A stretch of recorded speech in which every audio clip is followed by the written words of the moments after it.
Speaker, we have learned from this government's own immigration documents that nearly 5 million people will have their temporary visas expire next year.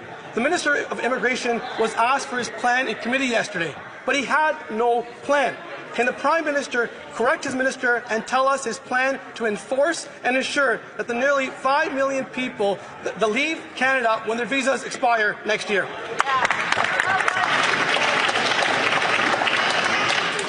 The Honourable Minister for Immigration, Citizenship and Refugees. Let's examine the latest round of hysteria from the Leader of the Opposition, Mr. Speaker.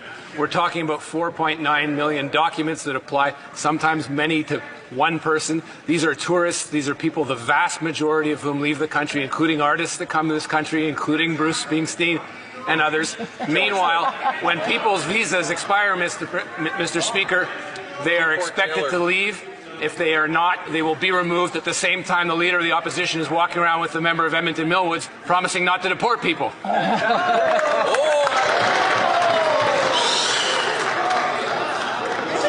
Honourable Member for Oxford. Mr. Speaker, again, there's no plan from this minister. And after 9 years of breaking our immigration system, his plan is to ask them to leave nicely.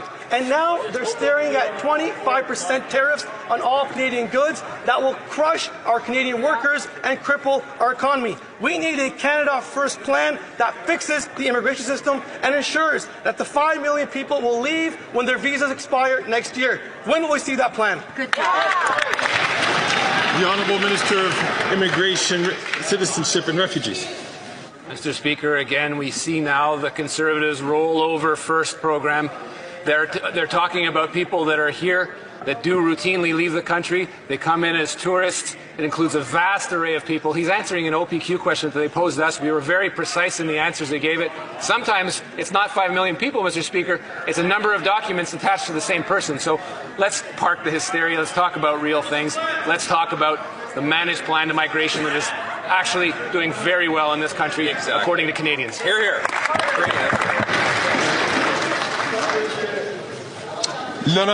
About a week ago, Justin Trudeau admitted that he broke our immigration system, and that brings new challenges.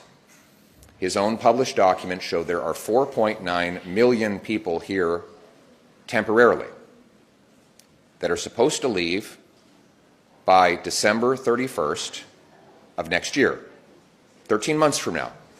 4.9 million people.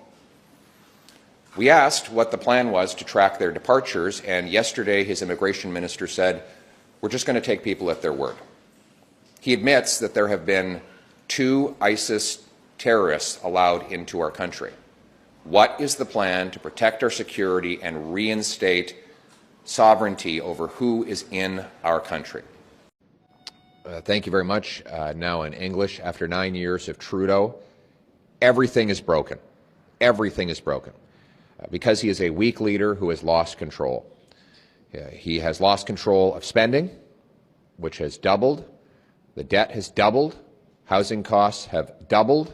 Food bank use have doubled. He has done this through a costly carbon tax that's driven up food prices 37% faster in Canada than in the United States of America.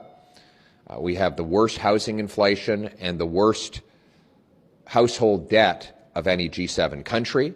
$500 billion net has left our country to invest in the United States, creating jobs for American workers with our money.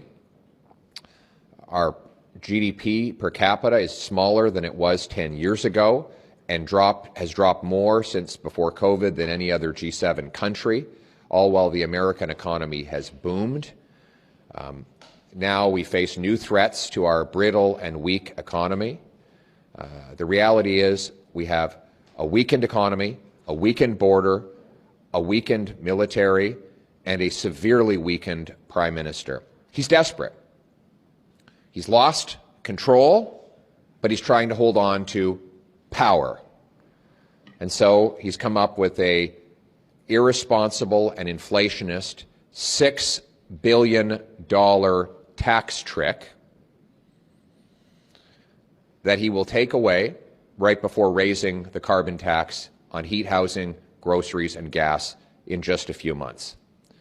Common sense Conservatives will vote against this irresponsible, inflationist, temporary 2-month tax trick and instead push our plan to axe the carbon tax and axe the sales tax on new homes for everyone, for good.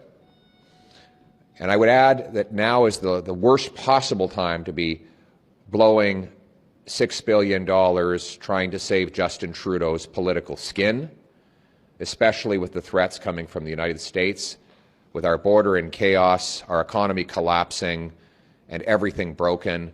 We need real, responsible leadership from a strong, smart Prime Minister who has the brains and backbone to put Canada first. Thank you.